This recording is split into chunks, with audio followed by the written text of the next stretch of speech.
Hello viewers, আজকে খুবই মজাদার একটা পুডিং রেসিপি করে দেখাবো আপনাদেরকে। তো প্রথমেই সকাল থেকে শুরু হয়ে গেলাম। সকালে নাস্তা খেতে হলে তো কিছু না কিছু আয়োজন করতে হয়, সেই জন্য আজকে আমি একটু ব্যতিক্রম আয়োজন করে নিয়ে চলে এসেছি। আসলে আমাদের দেশে সচরাচর এরকমভাবে হয়তো খাই কি না জানি না, কিন্তু মালয়েশিয়াতে কিন্তু এরকমভাবে ডাল রান্না করে খেতে তারা খুবই পছন্দ করে। সেটা কি, সেটাই আপনাদেরকে বলবো। কারণ হচ্ছে যে আমাদের দেশে কিন্তু রুটি চানাই নামে অনেকেই বোঝে না, আবার জানেও না। কিন্তু মালয়েশিয়া যারা ঘুরে এসেছে তারা কিন্তু জানে যে রুটি চানাইটা কী। জাস্ট একটা রুটি থাকবে, তো পরোটাটা কিন্তু খুবই সুন্দর থাকবে। তারপরে যেটা দিবে চানাই সেটা হচ্ছে ডাল।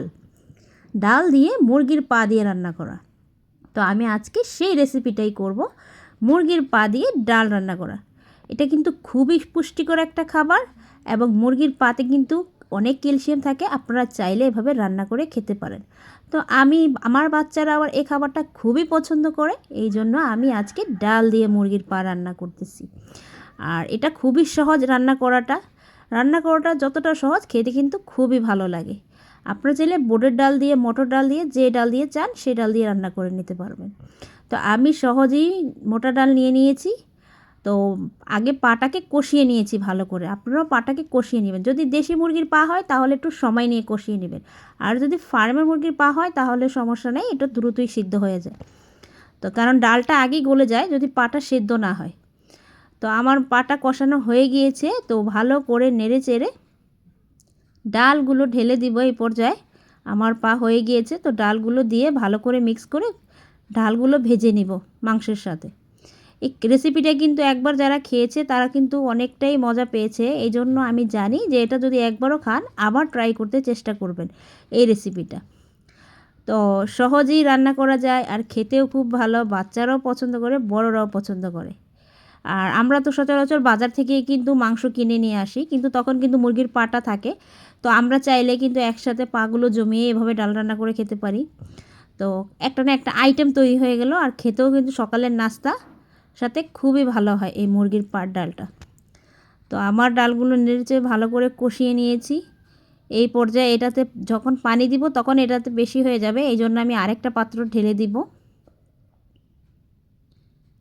তো নেড়ে চেড়ে আমি একটু পানি দিয়ে এটা মিক্স করে নেব।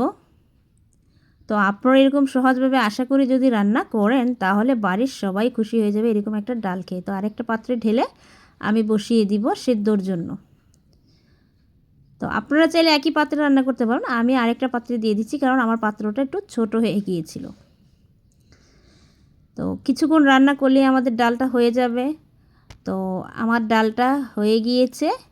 এই যে সকালের নাস্তা, পা দিয়ে ডাল রুটি দিয়ে নাস্তা করে নিলাম। এই মজাদার গাজর দিয়ে পুডিং তৈরি করে দেখাবো অল্প কিছু উপকরণ দিয়ে, মজাদার একটা পুডিং।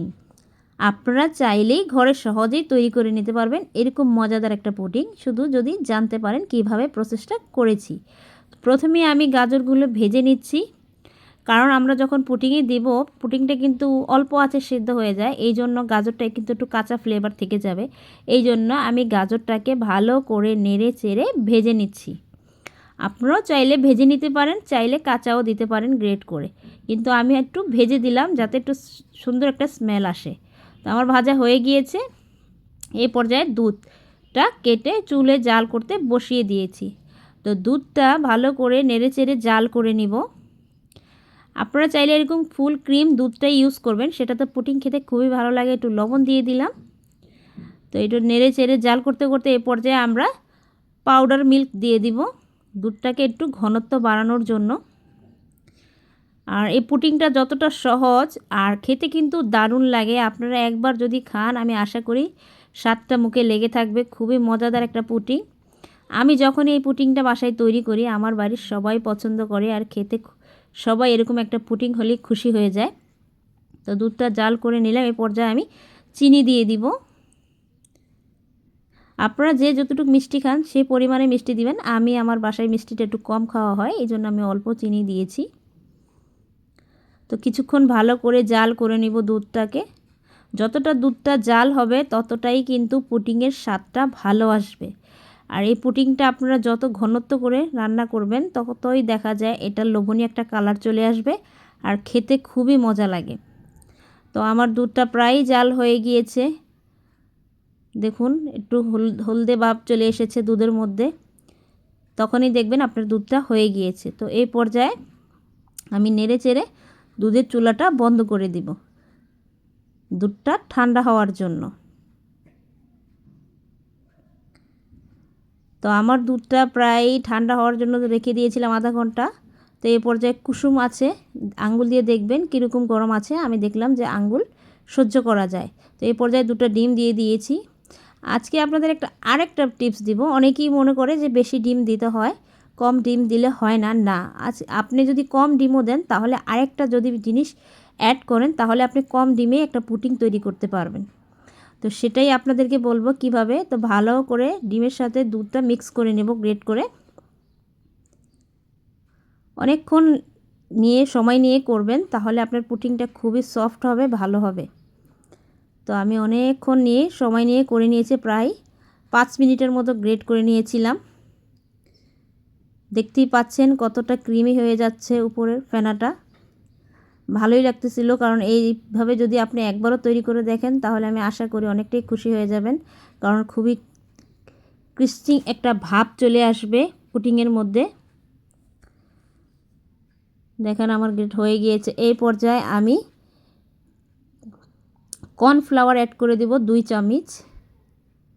এটা পুডিংটার ঘনত্বটা আর সফট রাখার জন্য দিয়েছি। এটা দিয়ে আমি আর কিছুক্ষণ গ্রেট করে দিব। তো বললামই তো, আপনি চাইলেই 2টা ডিম দিয়েই কিন্তু সহজে একটা পুডিং তৈরি করে নিতে পারবেন। আপনি এভাবে যদি কোকো পাউডারটা বা কর্নফ্লাওয়ারটা ইউজ করেন তাহলে দেখা যায় আপনি দুটোটাই ইউজ করতে পারবেন। আমি কর্নফ্লাওয়ারটা ইউজ করেছি, আর এটা দেখা যায় ঘনত্বটা খুবই ভালো আসে। তো এবার আমার হয়ে গিয়েছে, আর কিছুক্ষণ করলেই আমার গ্রেটটা হয়ে যাবে। কারণ ওটা পুরোটা মিক্স হয়ে গেলে দেখা যায় এটা ভালো মতো ফুলে উঠবে। তো আমার এটা হয়ে গিয়েছে। এই পর্যায়ে আমি আর কিছুক্ষণ করে এটা রেখে দিব। আপনি কোকো পাউডার দেওয়ার পরও কিন্তু 5 মিনিট গ্রেট করে নেবেন। এই পর্যায়ে আমি বাটিতে ঢেলে দিব। প্রথমে গাজরগুলো দিয়ে নিচে সাজিয়ে দিব গাজরগুলো। আপনারা যখন গাজরগুলো দিবেন এগুলো ভেসে উঠবে, কিন্তু কিছু গাজর নিচে কিন্তু থাকবে, সেটাই কিন্তু সুন্দর একটা ডিজাইনের মতো হয়ে যাবে। তো এই পর্যায়ে আমি দুধগুলো দিয়ে দিব।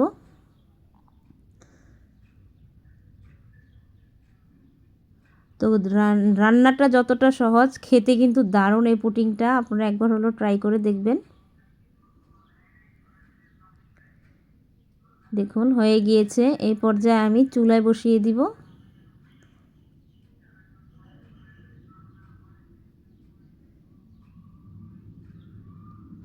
ঢাকনা লাগিয়ে একটা স্ট্যান্ডের মধ্যে আপনারা দেখা যায় চুলায় এই পুডিংটা তৈরি করতে পারবেন খুবই ইজিলি। স্ট্যান্ড বসিয়ে একটু পানি দিয়ে বাটিটাকে রেখে দিবেন। তো চুলার আঁচটা মিডিয়াম আঁচে রেখে আপনি অন্তত দেখা যায় আপনি অন্তত 40 মিনিট যদি রান্না করে নেন, আর আপনি যদি লো আঁচে রান্না করেন তাহলে কমপক্ষে 1 ঘন্টা রেখে দিবেন, তাহলে সেটা খুবই সুন্দর হয়। আমি 40 মিনিট দিয়েছিলাম। তো এই যে আমার পুডিং আপনাদের দেখাবো এটা কি পুরোটা সিদ্ধ হয়েছে কি না ভেতরে। তো সেই জন্য আমি একটা কাঠি দিয়ে আপনাদেরকে প্রুফ দেখালাম সিদ্ধ হয়ে গিয়েছে আমার পুডিংটা। এবার পরিবেশনের পালা। দেখুন আমার পুডিং বের করে নিয়েছি, গাজরের পুডিং, খুবই মজাদার লোভনীয় একটা পুডিং। এই পর্যায়ে আমি পুডিংটাকে সুন্দর করে কেটে নেব। আপনারা চাইলে যে কোনো অনুষ্ঠানে কিংবা জন্মদিনে এরকম একটা পুডিং কেক তৈরি করে নিতে পারেন, আর খেতে কিন্তু খুবই ভালো লাগে এই কেকটা। তো আমি সহজে কেটে আপনাদেরকে দেখাবো কতটা সফট এবং কতটা নরম হয়েছে কেকটা। আপনারা পুডিং কেক বলতে পারেন, পুডিংও বলতে পারেন, কিন্তু আমি এটার মধ্যে কর্নফ্লাওয়ার ইউজ করাতে আমি এটা পুডিং কেকই বলবো।